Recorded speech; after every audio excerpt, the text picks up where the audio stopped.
Welcome to Mythic Metamorphosis channel. Today, we delve into a pressing issue that affects us all: censorship and the fight for free speech. Our focus is on two significant events: the arrest of Pavel Durov, the founder of Telegram, and the escape of Chris Pavlovski, CEO of Rumble. Let's explore how these incidents highlight the ongoing battle for digital rights. How do these events impact the productivity and monetization of free speech content creators? Stay tuned to find out. Pavel Durov, often dubbed Russia's Mark Zuckerberg, is a staunch advocate for privacy and free speech. He co-founded VKontakte, Russia's largest social network, before launching Telegram in 2013. Telegram has become a vital platform for open communication, especially in regions plagued by strict censorship, boasting over 700 million monthly active users as of 2023. On August 24, 2024, Durov was arrested at Le Bourget Airport in Paris after arriving from Azerbaijan. His detention is linked to an ongoing investigation into serious allegations, including child pornography and drug trafficking, on Telegram. French authorities claim Durov failed to cooperate with law enforcement, raising questions about the platform's moderation practices. President Macron emphasized that the judiciary operates independently, and this arrest is not politically motivated. However, the implications for free speech are profound. Durov's arrest could undermine user trust in Telegram and set a worrying precedent for tech leaders advocating for free speech. The chilling effect on digital privacy is palpable, as other tech executives may hesitate to speak out or innovate under the threat of similar repercussions. Recent surveys reveal public attitudes towards free speech, particularly on social media and sensitive topics. In early 2024, Fire found that 69% of Americans believe the country is on the wrong track in terms of free speech, while only 25% believe their right to free speech is very or entirely secure. A Knight Foundation and Ipsos poll indicated that 90% of Americans support unpopular speech, demonstrating strong support for free speech in a democratic society. However, only 45% believe their right to free speech is secure.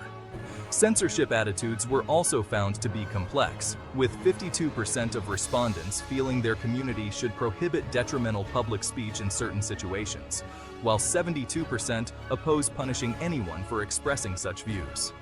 These findings highlight a significant dichotomy in American society. A strong theoretical commitment to free speech coexists with broad concern about its consequences, particularly in the digital age. Now let's turn to Chris Pavlovski, the CEO of Rumble, a platform that champions free speech and alternative viewpoints. There was no immediate comment from Rumble CEO Chris Pavlovski upon the news that Telegram's CEO, Pavel Durov, was arrested. On Sunday, 25 August 2024, the CEO of Rumble vowed to fight for free speech via a post on X after he made it clear he had just left the continent. Amid rising tensions in Europe, Pavlovski made a daring escape, highlighting the increasing scrutiny tech platforms face from governments. Across the globe, governments are tightening their grip on platforms that prioritize free speech. According to Freedom House, 73% of the world's population lives in countries with significant internet censorship. This trend poses a serious threat to digital rights, as incidents like Durov's arrest exemplify the lengths authorities will go to regulate online discourse. Recent studies have shed light on the impact of demonetization and bans on content creators, particularly those producing controversial or borderline content. Prevalence of alternative monetization. 61% of YouTube channels producing problematic content use alternative monetization strategies like Patreon, compared to 18% of channels overall. Channels with problematic content are 12% more likely to utilize alternative monetization compared to channels without such content. Earnings from alternative platforms. At least a dozen fringe YouTube channels have made over $100,000 on Patreon alone. One example, a channel known for its controversial content, is estimated to be making between $900 and $4,000 per month on Patreon after being demonetized on YouTube. Impact on productivity. Creators who establish alternative monetization strategies actually become more productive on YouTube, as they focus on engaging their supporters and creating quality content rather than constantly worrying about demonetization.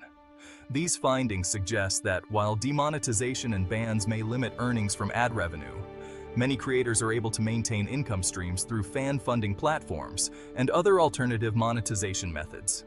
The threat of demonetization does not appear to significantly curb their productivity or ability to reach audiences. Recent statistics highlight the increasing legal challenges and government interventions against tech companies regarding free speech issues. Firstly, let's indicate a few U.S. legal cases and government actions. In 2023, the Supreme Court heard significant cases, Gonzalez versus Google and Twitter versus Tiamne, which could redefine the protections offered under Section 230 of the Communications Decency Act.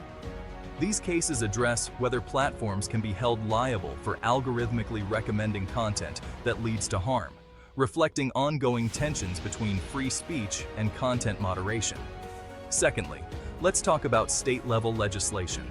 Following the Capitol riot in 2021, several states, including Florida and Texas, passed laws aimed at limiting tech companies' ability to remove political content. These laws have sparked legal battles as tech companies argue that such regulations infringe on their First Amendment rights to editorial discretion.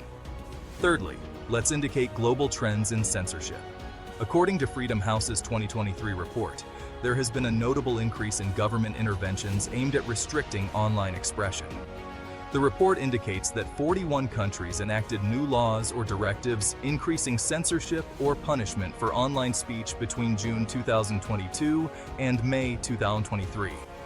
Lastly, let's identify content moderation practices. A study revealed that platforms like YouTube and Facebook have seen significant content removal rates, with YouTube experiencing deletion rates of 11.46% in Germany, indicating the pressures these companies face to comply with legal and regulatory expectations regarding content moderation.